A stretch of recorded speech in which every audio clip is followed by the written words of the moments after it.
Bismillahirrahmanirrahim. Ketika malas melanda.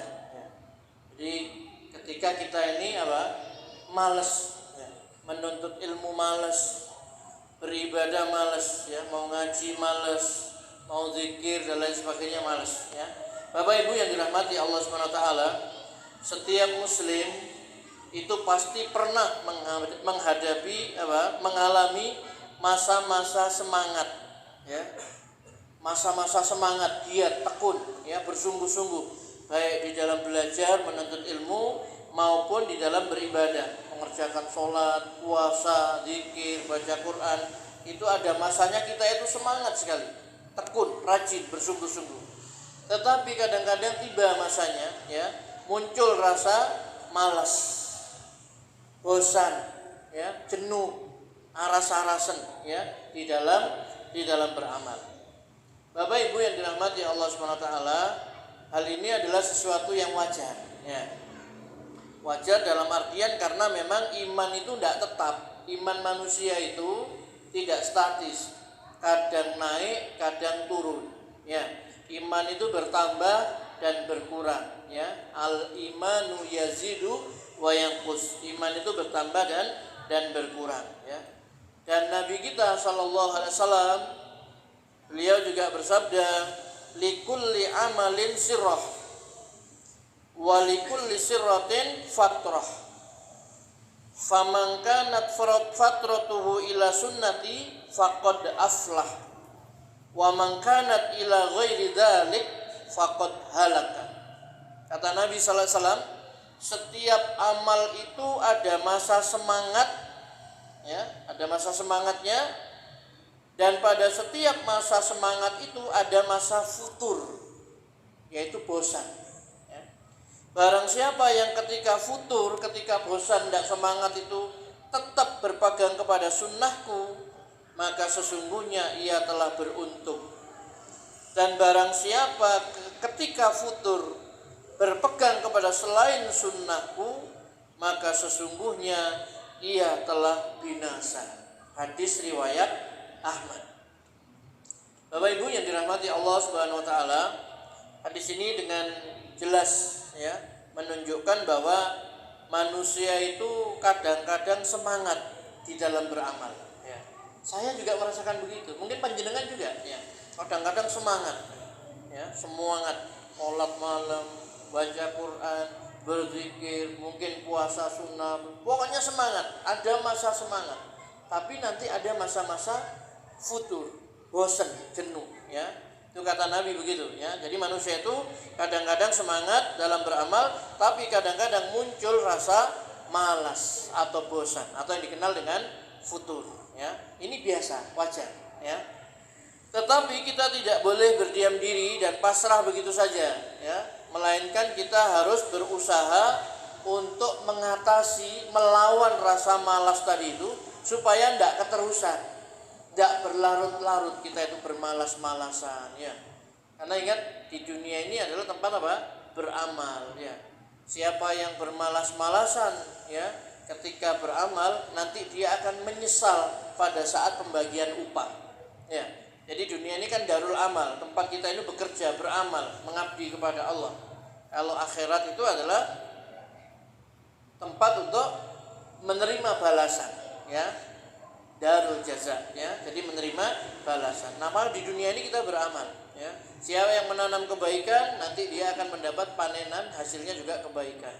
Siapa yang menanam keburukan, hasilnya nanti juga balasannya adalah juga berupa keburukan. Siapa yang bermalas-malas pada saat dia ini beramal, maka dia nanti akan menyesal pada saat pembagian upah. Penyakit kita itu malas, suka menunda-nunda amal, 3M katanya. Malas, suka menunda-nunda amal, kemudian maksiat, malas, maksiat, menunda amal, itu penyakit yang harus kita lawan. Nah, di antara solusi untuk mengobati rasa malas atau futur ini, Bapak Ibu yang dirahmati Allah Subhanahu Wa Taala, yang pertama adalah menjauhi perbuatan dosa dan maksiat. Jadi yang menyebabkan kita itu malas, lemah, aras-arasan untuk beribadah, malas ngaji, malas sholat sunnah, malas untuk beramal soleh, itu salah satu sebabnya adalah mungkin kita itu berbuat dosa dan maksiat. Karena maksiat itu melemahkan ya hati, ya. Itu seperti anak panah yang beracun. Kalau kita berbuat dosa, itu seperti ada anak panah yang masuk ke dalam hati kita. Ya. Seperti kotoran, nukta hitam. Kalau tidak segera kita obati dengan istighfar, kita bersihkan, maka dia nanti akan bertambah bintik-bintik hitam tadi itu.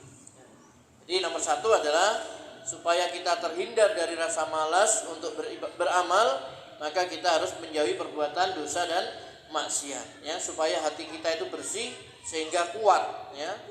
Yang kedua adalah berdoa, mohon perlindungan pada Allah.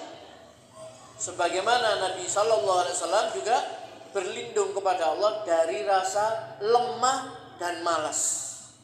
Nabi berlindung, Allahumma inni a'udzubika minal hammi wal hazan. Aku berlindung kepadamu ya Allah dari kesusahan dan kesedihan. Wa a'udzubika minal ajzi wal kasal. Aku berlindung kepadamu dari lemah dan malas.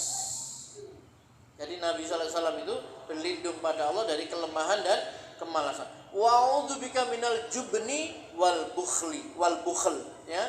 Aku berlindung kepadamu dari penakut, ya, dan juga bakhil, ya. Penakut, medit, ya. Sudah penakut, pelit lagi, ya. Aku berlindung, ya. Kemudian wa a'udzubika min ghalabatid dain, dari lilitan hutang, wa qakhrir rijal, ya, dan di dalam tekanan manusia, dalam paksaan manusia, begitu, ya. Jadi berlindung kepada Allah Subhanahu wa taala dari rasa lemah, dari rasa malas. Pokoknya kalau kita sudah arasa-arasan mau baca Quran, arasa-arasan mau sholat sunnah, malas dan sebagainya, berlindung ya Allah, aku berlindung kepadamu dari kemalasan. Aku berlindung kepadamu dari lemah dan malas, ya, seperti itu. Yang ketiga, Bapak Ibu yang dirahmati Allah Subhanahu wa taala, untuk menghindari futur, malas, bosan tadi itu, yaitu hendaklah kita ini beramal sesuai dengan kemampuan, ya. Jadi tidak boleh kita itu berlebih-lebihan di dalam beramal, sesuai dengan kesanggupan kita, ya. Nabi kita sallallahu alaihi wasallam mengatakan, ya ayyuhan nas, alaikum minal a'mal ma tutiqun, fa innallaha la yamallu hatta tamallu. Wahai manusia, kerjakanlah amal-amal sesuai dengan kemampuan. Sungguh, ya, sesungguhnya Allah itu tidak bosan untuk diibadahi sampai kalian sendiri yang merasa bosan. Hadis riwayat Bukhari dan Muslim. Jadi perintah Nabi, wahai manusia, kerjakan amal-amal sesuai dengan kemampuan. Ya. Jadi jangan memaksakan diri. Nanti kalau memaksakan diri nanti berat, memberatkan diri, lama-lama jenuh, bosan, malas nanti untuk beramal. Ya. Jadi sesuai dengan kemampuannya. Allah itu tidak akan bosan untuk diibadahi sampai kalian sendiri yang merasa bosan untuk beribadah kepada Allah Subhanahu wa taala, ya. Nah, itu dalam riwayat Bukhari dan Muslim, ya. Kemudian berusaha untuk melazimi atau continue di dalam beramal walaupun sedikit. Yang penting amal itu terus-menerus, berkesinambungan, ya. Kata orang itu dawam, ya. Karena Nabi mengatakan apa? Ahabbul a'mali ilallahi ta'ala ad-duwamuha wa in qalla. Rawahu Muslim. Amal yang paling dicintai Allah itu adalah yang terus-menerus walaupun sedikit, ya. Amal itu terus. Rasulullah kalau mengerjakan satu amal itu ajak terus-menerus, ya. Misalkan dalam infak, misalkan, ya, kita bersedekah, ya. Kita bersedekah. Setiap hari misalkan kita sesuai kemampuan, ya. Kita sedekah mampunya 1.000 atau 2.000, ya sudah. Ya, pagi 1.000 atau 2.000. Besok 1.000, 2.000. Besok lusa 1.000, 2.000. Mungkin dapat rezeki banyak, mungkin 5.000, 10.000. Tapi setiap hari terus berinfak, bersedekah setiap hari. Amal yang dicintai Allah itu adalah yang terus-menerus berkesinambungan walaupun sedikit. Panjenengan sholat malam mampunya misalkan cuma witir 3 rakaat, enggak apa-apa, witir 3 rakaat. Besok 3 rakaat, besoknya lagi, terus begitu. Ya. Jadi yang dilakukan secara berkesinambungan, itulah amal yang paling dicintai Allah Subhanahu wa taala, yang terus menerus walaupun sedikit, dan itu tidak membosankan. Daripada panjenengan kemudian ngegas ya,